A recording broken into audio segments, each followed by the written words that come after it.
कुछ बातें ऐसी होती हैं जिनका उजागर करना बहुत ज़रूरी होता है। अगर उनका उजागर न किया जाए तो हमें कभी कभी बहुत नुकसान उठाना पड़ता है। ऐसी बातों को उजागर करना ज़रूरी भी होता है। लेकिन कुछ बातें ऐसी होती हैं जो गोपनीय होती हैं, जो किसी से कही नहीं जा सकती, जो सिर्फ अपने मन में रखी जाती हैं। ऐसी गोपनीय बातें अपनी किसी से भी नहीं कहना चाहिए, चाहे वो आपका कितना ही विश्वसनीय हो।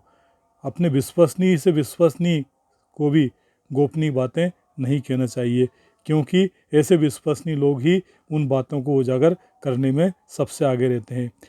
जबकि एक व्यक्ति ने एक बात बहुत गोपनीय थी, वो किसी से कहने नहीं चाहता था, लेकिन उसने अपने खास दोस्त को कसम दिलाकर वो बात गोपनीय बात कह दी, और वही बात उसी के द्वारा सब दूर उजागर हो गई।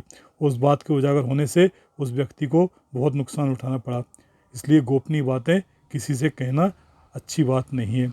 कुछ बातें ऐसी होती हैं, कुछ योजनाएं ऐसी होती हैं जिनको गोपनीय रखा जाना ज़रूरी होता है, और कुछ योजनाएं ऐसी होती हैं जो अपने जलने वालों से, ईर्ष्या करने वालों से, द्वेष रखने वालों के सामने बिल्कुल नहीं पता चलना चाहिए। ऐसी योजनाओं को हम अपना समझकर जिससे कह देते हैं, वो उन बातों को उजागर करके उन लोगों को कह देता है, और वो हमारी योजनाओं को असफल कर देता है।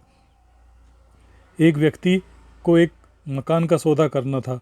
वो मकान का सौदा गोपनीय रखना चाहता था, और उसने ये बात किसी से नहीं की। लेकिन ये बात आखिरकार उसने एक दोस्त से कह ही दी, और उस दोस्त ने आखिर वो बात उससे कह दी जो उससे दुश्मनी रखता था, और उस व्यक्ति ने उसका वो सौदा फेल करा दिया।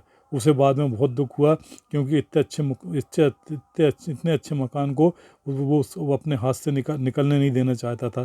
तो ऐसे कई बातें हैं जो अपनी गोपनीय बातें उजागर कर देने से ऐसे कई नुकसान लोगों ने उठाए हैं। इसलिए इस बात को हमेशा ध्यान में रखना है कि अपने मन की बातें, अपनी वो गोपनीय बातें तो कभी किसी से किसी भी हाल में कहना ही नहीं है, चाहे वो आपका कितना ही करीबी क्यों ना हो।